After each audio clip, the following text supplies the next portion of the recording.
You're listening to the Esoterics Podcast, hosted by Joe Figueres and Fioraliz Franco.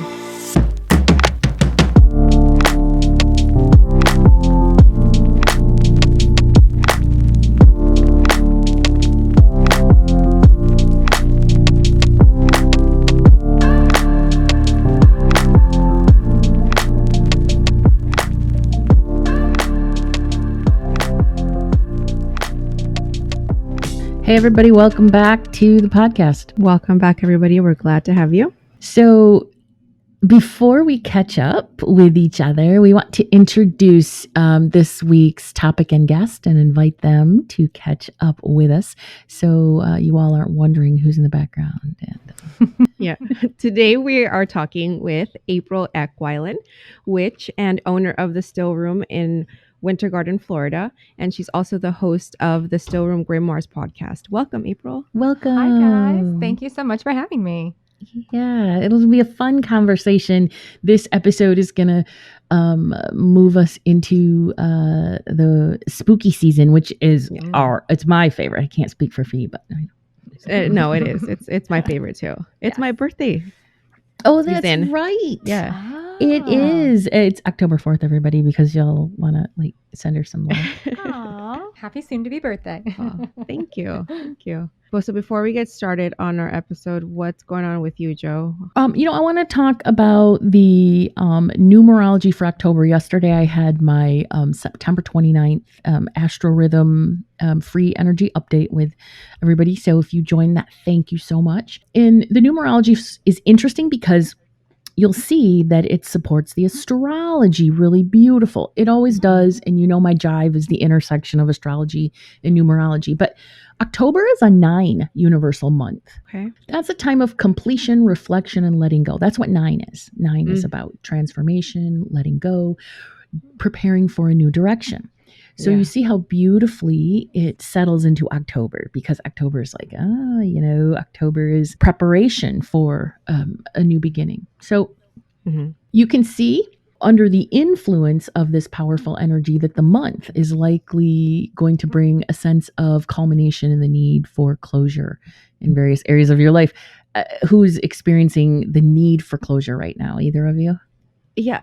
So when you asked me to pull a card for you a couple days ago, yes, I pulled yours and then I pulled mine and I pulled the death card and I was like, oh, great. Great. Thanks. You're gonna die.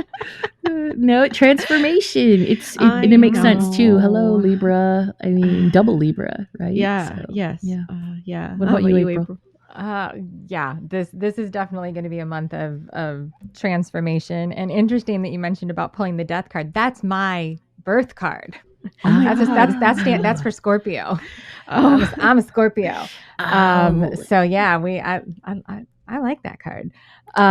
But yeah, no, a lot going on, a lot of letting go and shedding and kind of getting prepared for the next part, the next journey. So yeah, I'm excited, a little, hesitant, but excited. That's the standard energy. And of course, Scorpio is ruling planet is Pluto, the planet of transformation. So you're all in alignment with that. Everybody's feeling it. As I love transformation. Earth signs, I'm a Capricorn, typically don't love change, right? But that's never been something. I have a solar 5. Fioraliz has a solar 5. That's that. Or there's a 5 in your chart. I think it's your personality. It is a soul. It's a solar. It's your solar. It's the where the don't tell us what to do comes from. it's that free spirited energy that new and exciting to me is how I want to live my entire life. Stagnancy and complacency, I just can't do it. All right. So as October unfolds, we're gonna have those themes come up. Okay. Yeah. It also it's going to encourage and support this really deep introspection. So there's going to be a lot of shadow work, a lot of spiritual growth. How are your intuitive abilities? You guys having some levels up in your intuitive abilities? I had this one's funny. Okay. It happened just last night.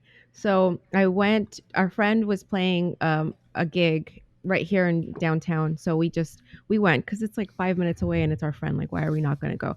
And it's this like funky kind of like rocker nightclub that I've actually never been to. I'll take you next time you're here. And it was funny because we're standing in there and we're watching our friend's band play, and then we have like this it's more of an acquaintance. And then I'm telling Mike, I'm like, I'm pretty sure we're like so and so's dad is gonna be here. And then he's like, oh yeah, like this is like totally his vibe. 10 minutes later, whatever, who's there? And I was like, oh look, there he is. I was like, and then for a minute I was like, that's just a coincidence. But then I was thinking, no, like there's probably a little bit more. There's probably a little intuition kind of in there as well. Yes, there absolutely is. And April, you read people, correct? You do readings. I do tarot readings. Yes. Yes. Yeah. How has your intuition been? Good. A little. I think because I'm, like I said, going to be going through like some just transformation, letting go of some stuff. There's a little bit of that, and you mentioned shadow work, which yes, I hate shadow work.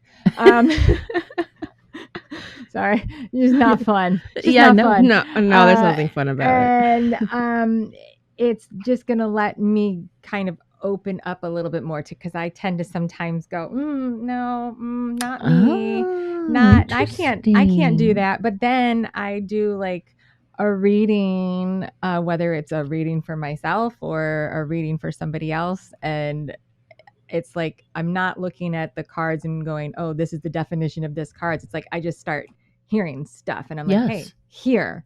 And they're like, what? And I'm like, don't know what to tell you. That's your spiritual mediumship. Do you have you heard about the Akashic records? Do you read? Do you have an interest in them and accessing them? Interest, yes. Don't read them. Not 100% sure how.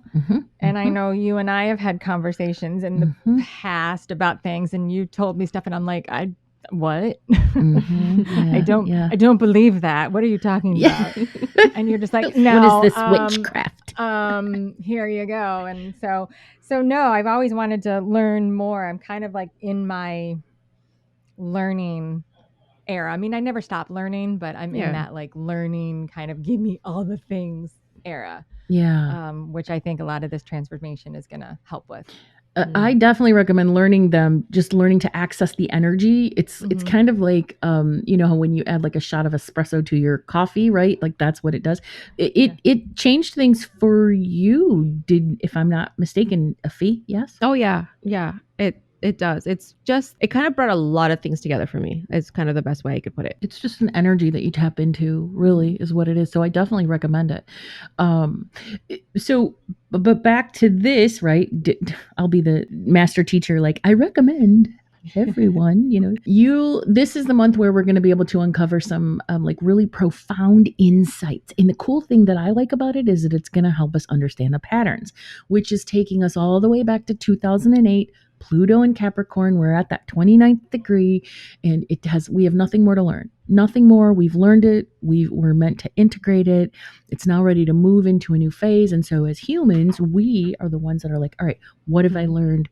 What do I need to prepare for the next going forward? That bigger picture.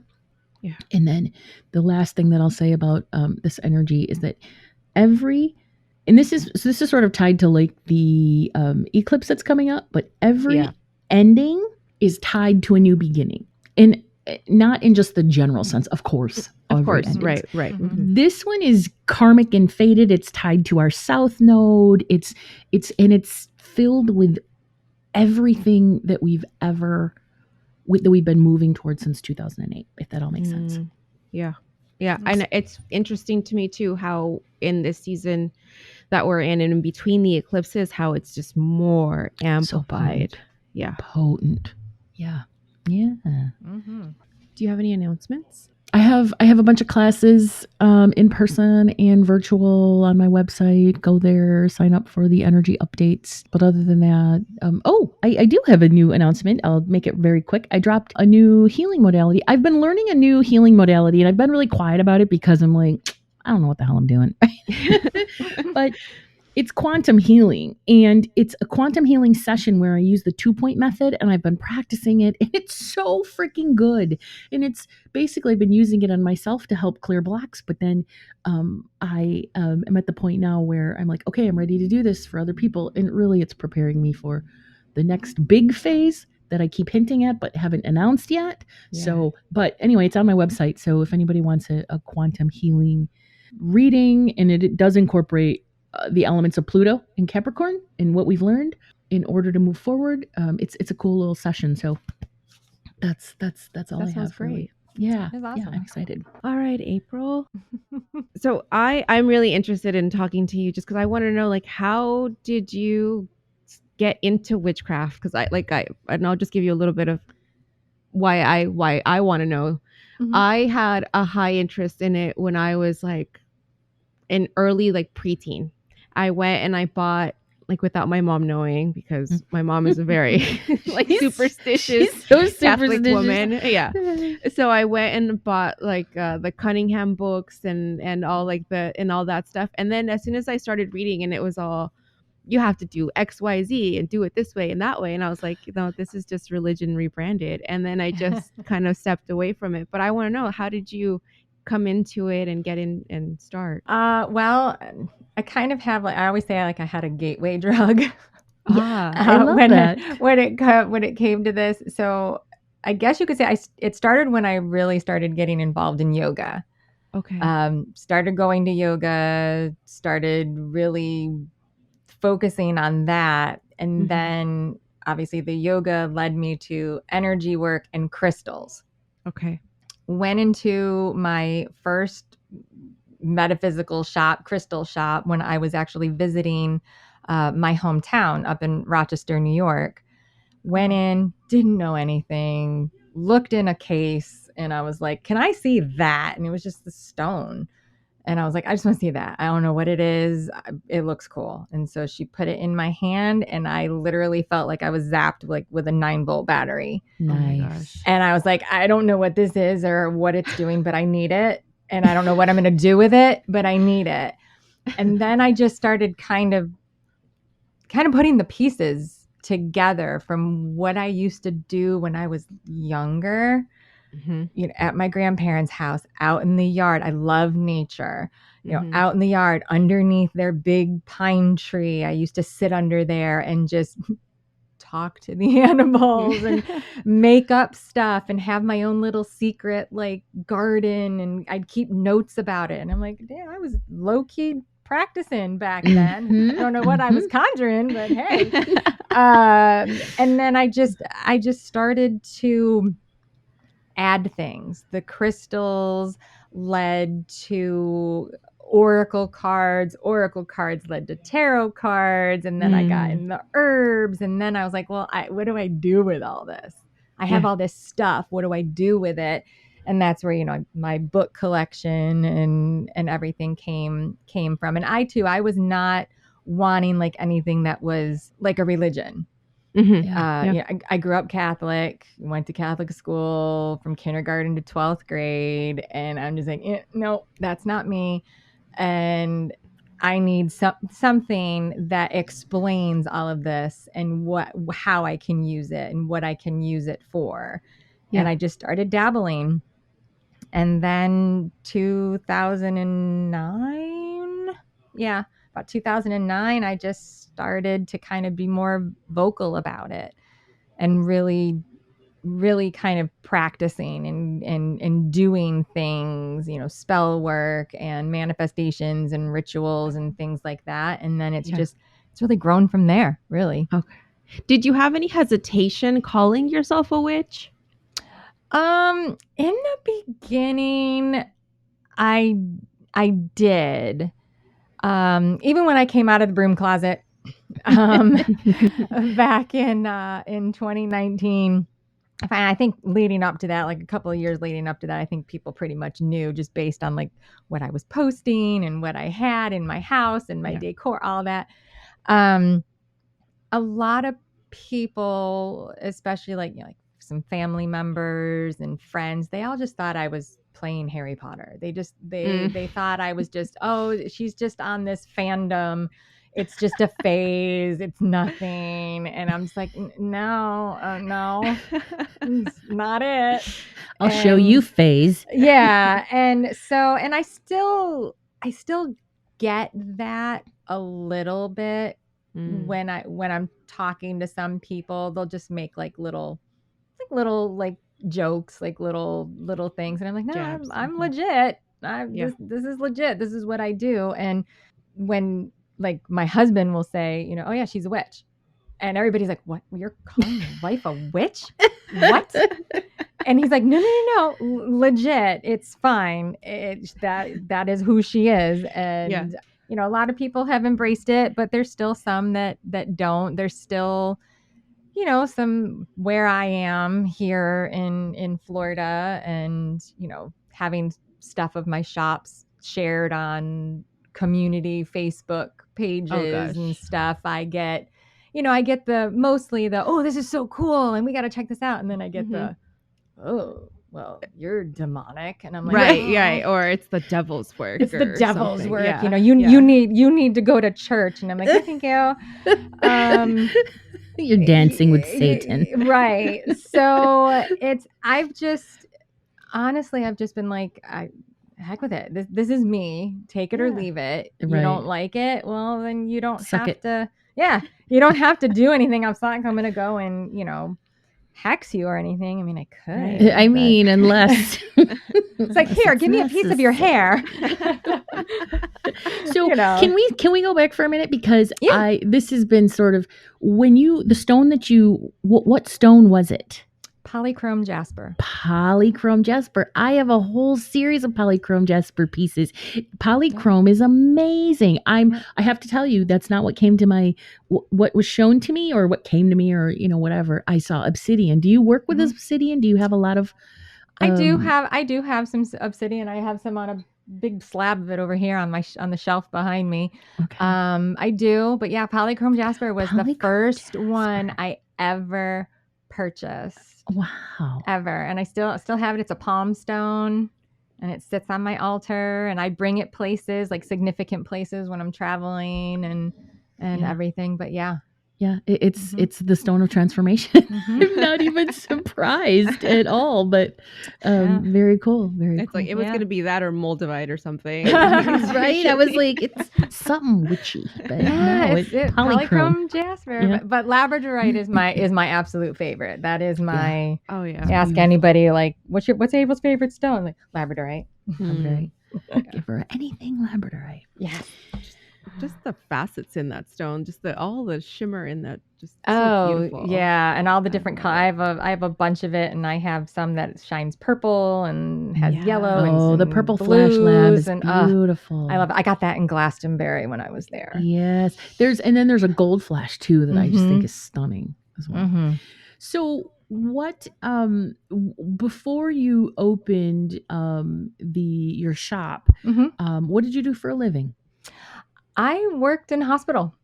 I was a birth coordinator for 13 years. So what that was is I ran the parent education department for one of our local hospitals here. So I was the contact that people, called or came to see if they needed information about having a baby at that hospital. Mm-hmm. And to this day, I always questioned how I got into that because nobody in my family is in the medical field. Nobody, especially childbirth related and so on. Yeah.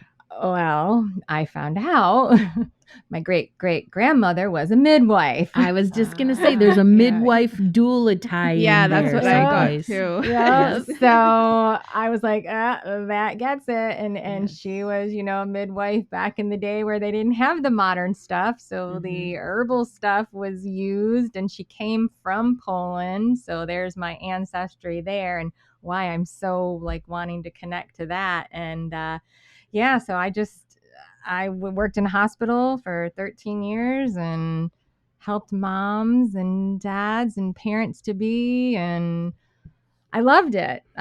Still do. I still try to incorporate it into like the shop with some offerings and everything. Nice. But I decided to move to the shop full time. Nice. Beautiful. Yeah. Mm-hmm. There's nothing like owning your time at the end of the day. As much as you may love your job and work, it's owning your time. Yeah. That's not something you can trade. Exactly. I mean, like I said, I loved it. I do miss it. That's why I wanted to start incorporating it into offerings that I do at, with the shop. But it was time. It was that transformation time. I decided on 2/22/22 Nice. that I was going full time in the shop. I was just like, this is the perfect date. It would have been my grandmother's 100th birthday. Oh my gosh. We're just gonna do it and just take the plunge. Mm-hmm. Mm-hmm.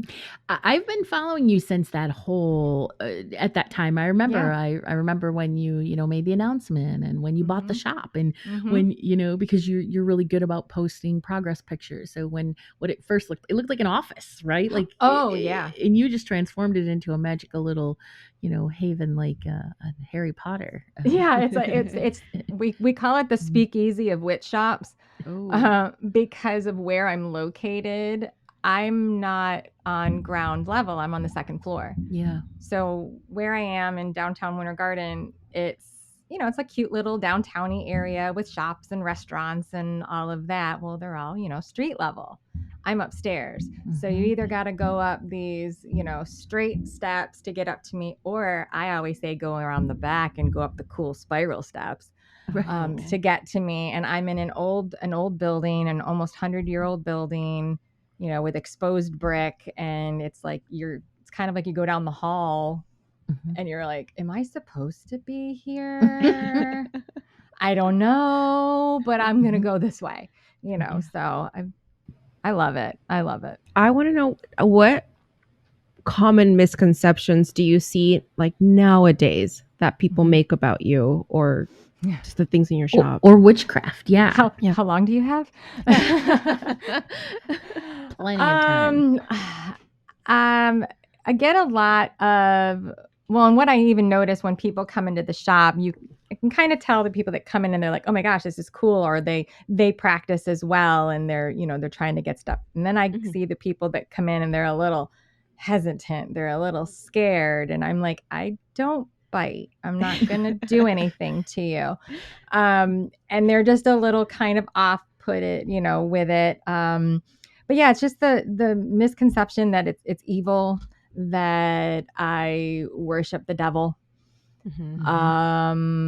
I've been accused of causing issues around people with like their luck or whatnot. Curses and hexes. Yeah. And all that stuff. And I get asked, is it true that you like go and dance naked under the moon? And I'm like, well, it's too hot right now in Florida. So, and mosquitoes. Not fun. No. So I'm just like, no. But it's just, a lot of it is, that I like I said, I worship the devil, that I hate, religion and stuff like that. And people, like, especially when they come into the shop that are a little hesitant, they're just like, oh, I don't know. I'm a little scared. And I'm like, nothing in here is going to hurt you.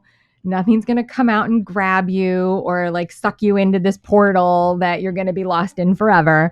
I'm like, it's crystals and some tarot cards and candles. And I've got a whole apothecary in the back if you want to make yourself some tea, so it's, I think that's got to be the biggest one, is the whole just worshiping the devil and being evil and not being compassionate. And just, things like that, we hear it all. Yeah. And, Florida isn't the most, liberal thinking state. So yes, I can see that might be problematic. Yeah. Because we are like the shop. My goal for the shop was always, and people think like I'm some people, when they hear me say this, they're like, what? It's not all about business. It's like, no, I wanted to create a community. Yeah. I wanted to create a safe space for people to come, regardless of what they practice, regardless of their gender, their sexual orientation, anything. I wanted them to be able to come and be safe and feel safe and feel like they're a part of something. And yes, living in Florida makes that really hard. Yeah. Where I am, like right down the street is a big, Baptist church. So, sometimes we got to deal with situations like that. But, knock on wood, I'll be there 4 years on Halloween, and we haven't run into like, people picketing or anything or doing anything. Yeah. We've had the people that come in and like to say, like, oh, praise Jesus, and then walk out. And I'm like, okay. Dude, to be honest, that'd be something I would do. I'm like, amen, hallelujah, whatever. So mote it be. I'd be like, Jesus was a witch too. Bye. Yeah, right? The Bible was a spell book. Jesus was brown. Yeah, right. So, we get that, but we've actually been, we've been welcomed into the community as far as I am aware of, unless I'm just completely, ignorant to it. Probably not. But no, it's been good. But yeah, we still have to, there's a lot of stuff we still have to deal with, not just my shop and my practice, but just the people in the community that we've created that we help fight for. Yeah. Do you offer classes? Mm-hmm. And oh yeah. Are they online and in person? Yes. I do both. So across the hall from the shop is where my classroom is. Nice. Literally like 2 steps across the hall.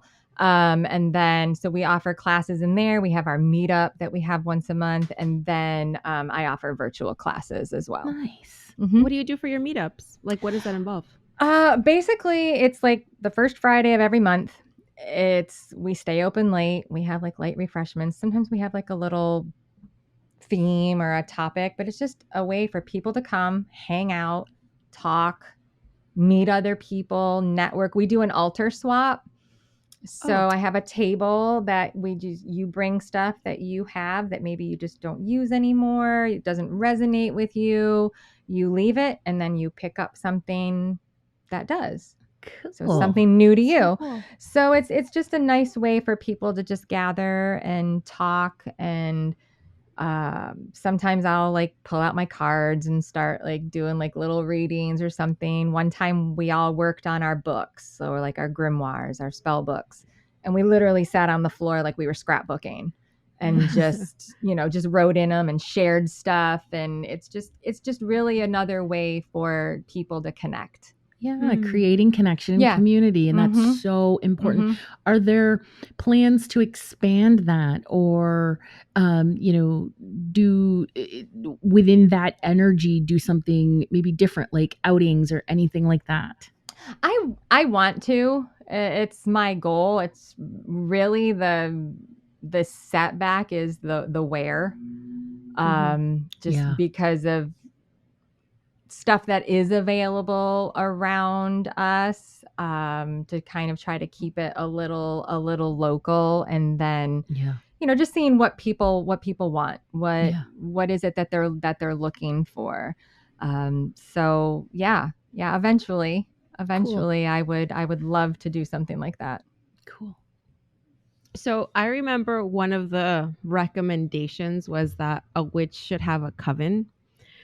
What's your opinion on that? Do you think just like community is just another word for coven? Yes and no. I mean, it's kind of, it's interesting. So when I started, I was, solitary, on my own, doing everything on my own. And then I was like, I need a group because I don't know what the hell I'm doing. I need something. I got to bounce ideas off of somebody. I want to work in a group. And so I actually did join a coven, a local coven.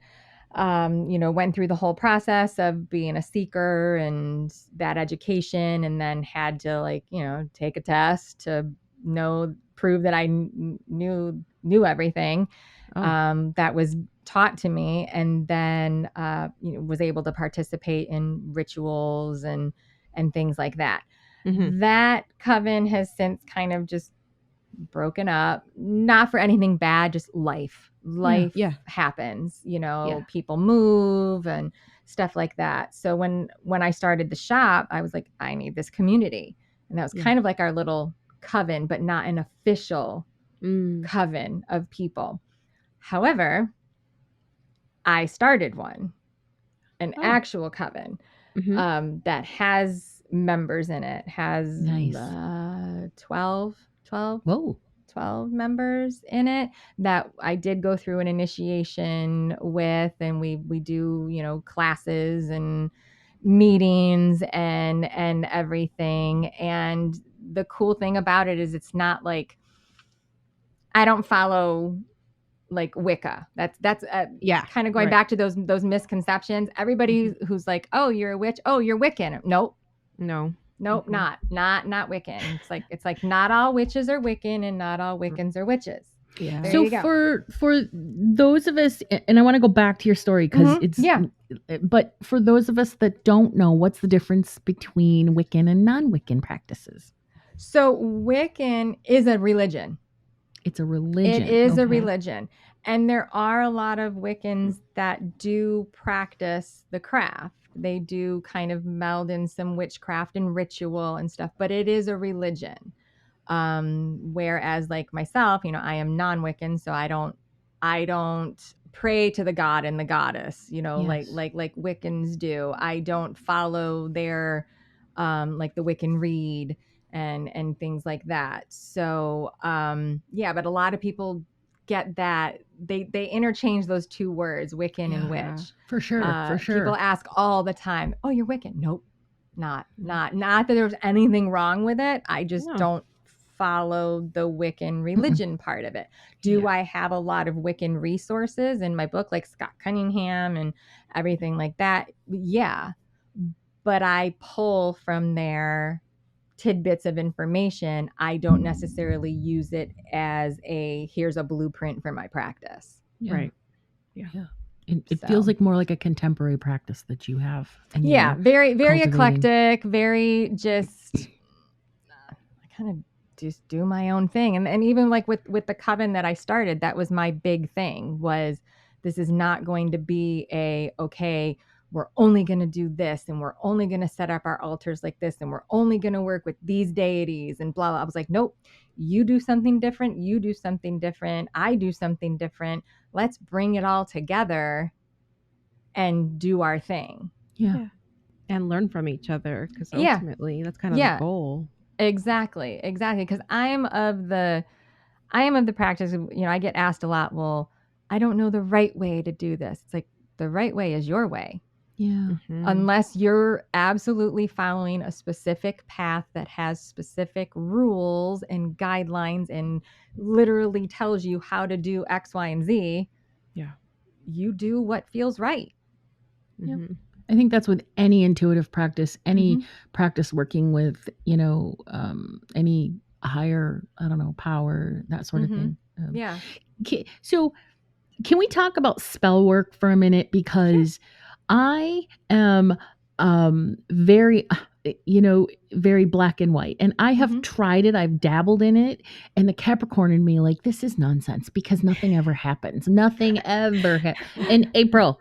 Nothing ever happens. I am the worst witch in the world. And I know it's a real thing. Like, I don't doubt anybody, because I have a friend here. Her name is Savannah. And I've like watched Savannah. I've been there when she's done like spell work and ritual work. And I was like, shut the fuck up. Like, you can see stuff happening. Clear glass of water turning black when there's like, it's sucking in the energy of, this asshole spirit that was attached to one of her friends. And me, of course I'm crossing myself, even though I'm not Catholic or Christian. But for me personally, like, anytime I've sat down to do like just basic stuff, it never works. I'm like, this is bunk. So first off, can you talk about spell work as far as when it comes to a mindset and the beliefs like you truly have to have in order for for this craft to be real for you? Yeah. I mean, you just said it. You have to believe it. And I always tell people, what you focus on, you get more of. So if you're constantly, I can't do this. This isn't going to work. I'm not doing this right. The universe is going to be like, oh, okay, here you go. Yes. It's kind of like when I tell people, they're like, I want more money. And they just do a manifestation or spell or whatever. And they literally just say, I want more money. Mm-hmm. And the universe is like, oh, okay, well, here is 3, double time back-to-back shifts at work for you. And you're just like, what the hell? Why am I working like that? Well, you wanted more money. Yeah. I'm giving it to you. You weren't specific. And with spell work, energy, obviously energy is a big thing. Making sure that not only the energetic kind of like timing is good and, kind of working with you, but also your own energy is good. If you're kind of frazzled and like, I don't know, and you just do it really fast, it's like, that's the kind of energy you're putting into that. Okay. With it, it's your words. Like I always tell people, your words are your power. Yeah. Your words are your magic. And when you say things like, I want, well, that tells the universe that there's a lack. It's a more of a, I have, I am, this is. It's like, see it how it's already happened. See it as you have what it is that you are wanting. It's everybody's spell work is different in what they do, how they do it. I mean, you could do something as simple as like light a candle and kind of focus your intentions on it, let it burn, and then, blow it or snuff it out, however you want to do. You could sit with a crystal in your hand and put, those intentions into it. It doesn't have to be something that's outrageously elaborate. If you want it elaborate, absolutely, you can do that. If you want to make a spell jar or a bag, or I like to burn shit. So if I can burn something, I will do that. I am like, can I burn it? Is that good? And even if I can't, I'm just like, I'm going to burn it. This feels like I should burn it. Okay. So it's just a lot of it with spell work is, you got to plan a little with it. But really, when it comes down to it, if you're sitting there and like, this isn't going to work, this, I'm doing it wrong, this isn't going to work, you are putting that energy into it. And it's probably not going to work. Going into it, I'm like, this is not going to work. Yeah. I think the way you got to look at it is just think of it as a spell is just a physical manifestation. That's it. You're just so how you would normally maybe sit and try to manifest something in your head and your mind. This is just doing something tangible along with that. And so that's what she's saying. Like it can be as complex or as simple as you want it to be. Exactly. And you can put layers onto it. Yeah. And really you also have to remember though, with a working, especially if like, you're asking for something, that you also continue to put the work in. Yep. Yeah. You have to continue to still put the work in. And, if you're offering something, you got to kind of keep your end of the bargain. But like, for instance, I did working the day that the storm here was going to start coming in, because I actually wanted to use that energy of the storm in this working. So that's smart. It wasn't energy. It wasn't like, a super happy working. It was a needed working. It wasn't anything horrible or bad, but it was a much needed working. But I needed that energy because I needed that forcefulness of it. And I had to sit here and, I have to make sure that I am in a mindset. I'm grounded. I sit there, I breathe a little bit, making sure that my energy is good. And I just keep thinking about what it is I'm doing. And each time I added a component to it, I'm like, all right, this is for this. And I just kept like repeating it in my head and really focusing on it and spending that time with it. So I could when it was done and I disposed of it how I needed to dispose of it, I'm like, all right, it's done. Now I have to let it work. Yeah. But I still have to do what I need to do in order for it to kind of, continue. Yep. And also a lot of people are really attached to spell work and they think that just because they do it, they think it is kind of like a Harry Potter and it's going to happen just like that. Right. But that's not necessarily the case. Can it happen? Oh, absolutely. But not all the time. Sometimes the universe is like, no, you need to have some patience, child. Right.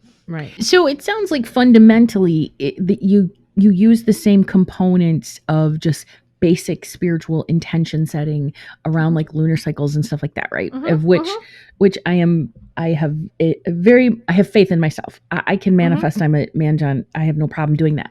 But when I tried to do it within the container of like witchcraft, it never works for me. So what that tells me is that it's just not, it's not meant for me. And that there's another way to do that. So I love that because practice makes permanent, and you just, you figure out what works for you.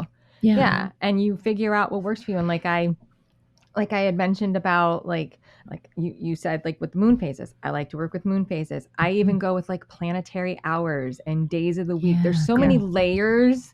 Like think of it as like a layer cake. There's so many layers you can add on top of it if you want. If not, if it's like, a random Monday and you feel like doing an abundance working, then do it, and that's why I like to say it's your practice. There's not a right or wrong unless you're following something absolutely specific. What has your practice taught you about yourself?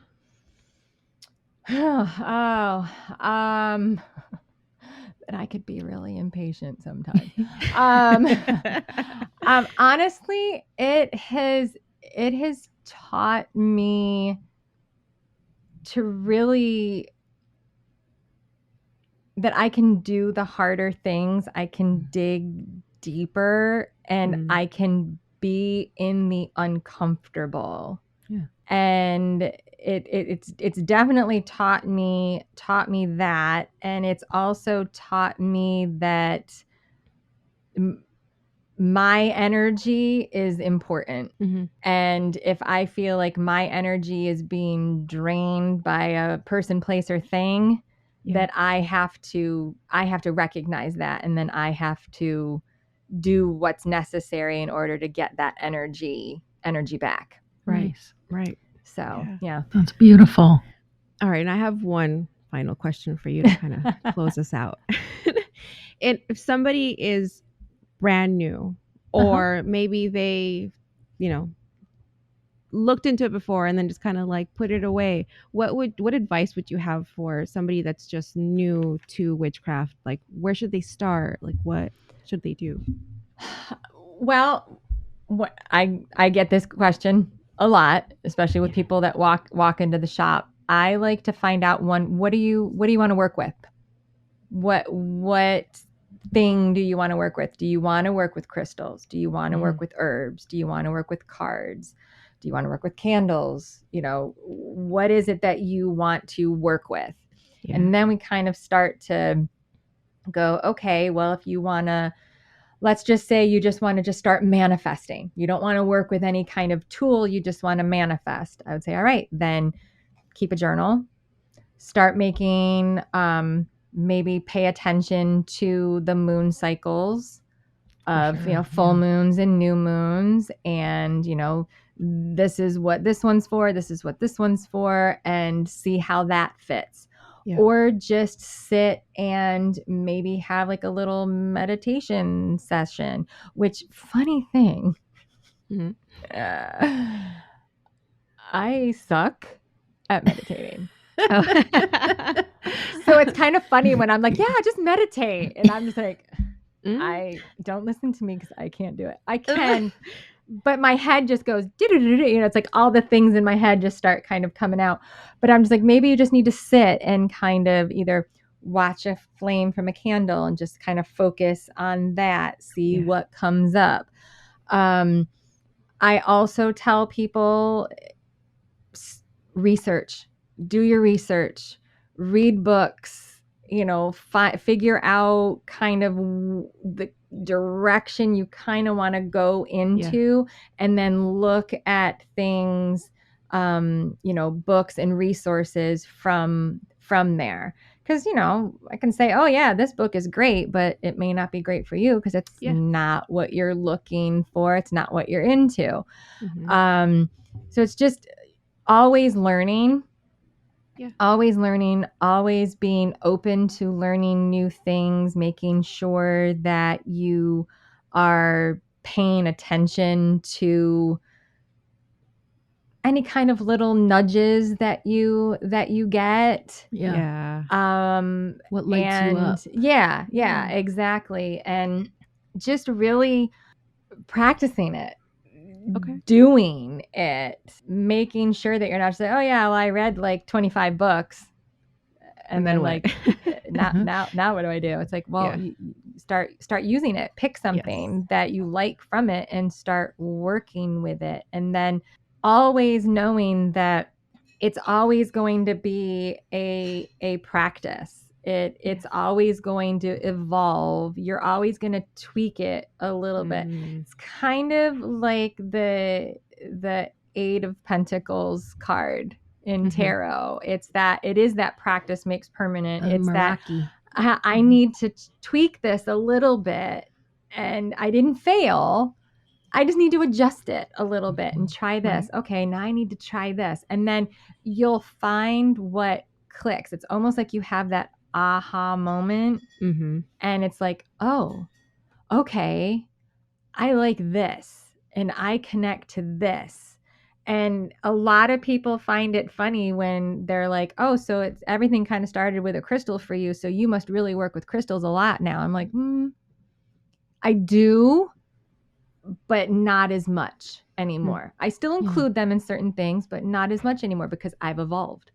Right. My practice has evolved, and it's kind of, what I do this month may change next month. It's a constant practice. And I just think as long as you keep that in mind and knowing that you don't have to be the Pinterest perfect witch with the aesthetic and the altar and this, that, and the other thing, you're golden. I love that. Amazing. All right. Will you tell our listeners where they can find you, how they can connect with you? And we'll put links and everything in our show notes. Yeah, sure. So on socials, Facebook, Instagram, TikTok, it's the Stillroom FL. I had to put the FL in there because somebody already had the Stillroom. So you can find us there. Our website, thestillroomfl.com, podcast, Stillroom's Grimoire. And that's where you can find me. Wonderful. Thank you. Thank you so much. That was such an interesting conversation. I have 1,000 more questions, but we'll have you back. Yeah, definitely. I have no problem answering questions. No problem. Thank you so much, April. Thank you, April. Thank you for having me. Okay, so do you want to close it out? What do you want to do? Yeah, go ahead. You can start your... Well, friends, that means it's time to say goodbye. And if you enjoyed today's episode, please share on your stories, subscribe, and leave us a review, which you can do on Spotify now. I had no idea, and it's so fun to get in there and read people's comments. So if you leave a comment and we don't reply, we will eventually. But what that does is it helps our podcast grow. And if we grow, that means the ability to do this work grows. Thank you all for hanging out with us today. Stay mystical, magical, and don't let anyone tell you what to do. Bye. Bye.